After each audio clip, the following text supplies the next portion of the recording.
All right, so if you're looking for a home in Central Florida, you already know the options are just incredible.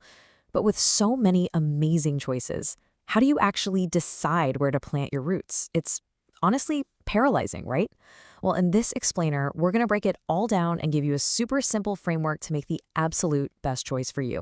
You know how it is. You find a house you absolutely love, but then another one pops up, just a few miles away in a totally different kind of community. The whole thing feels like a massive puzzle, doesn't it? So the big question is, where do you even begin to narrow it all down? Look, choosing a location is about so much more than just a street name and a zip code. It's a huge decision that literally shapes your daily life, your finances, and, your overall happiness in your new home for years and years to come. So, to make this easy, we're going to walk through 5 key things. First, a framework to guide your decision. Then we'll hit your lifestyle fit, those sneaky hidden costs, your day-to-day reality, and finally, the long-term view. All right, let's dive in. Okay, first things first. We need a way to cut through all the noise and just focus on what really, truly matters. We need a simple framework to help us with this pretty complex decision.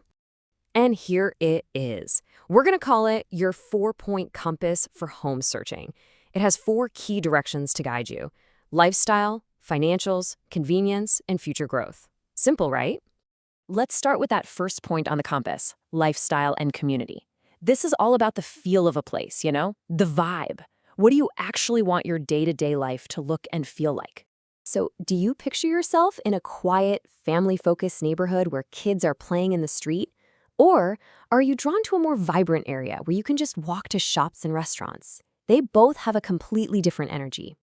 Next up on the compass, let's talk about money. But we're going way beyond just the sticker price on the house. We're going to look at the hidden costs that can have a huge impact on your monthly budget. Now, most of us have heard of HOA fees, right? The homeowners association fees that cover things like the community pool or lawn care. But here in Central Florida, especially in newer communities, you've got to know about CDD fees.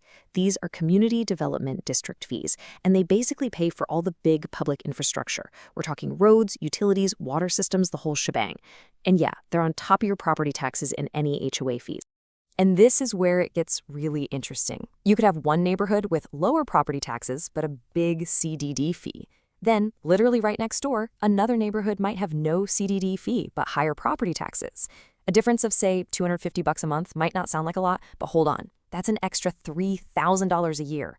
Over a 30-year mortgage, we're talking about a $90,000 difference in your cost of living just by choosing a home on a different side of the road. It's wild. All right, let's move on to the third point on our compass: your daily reality.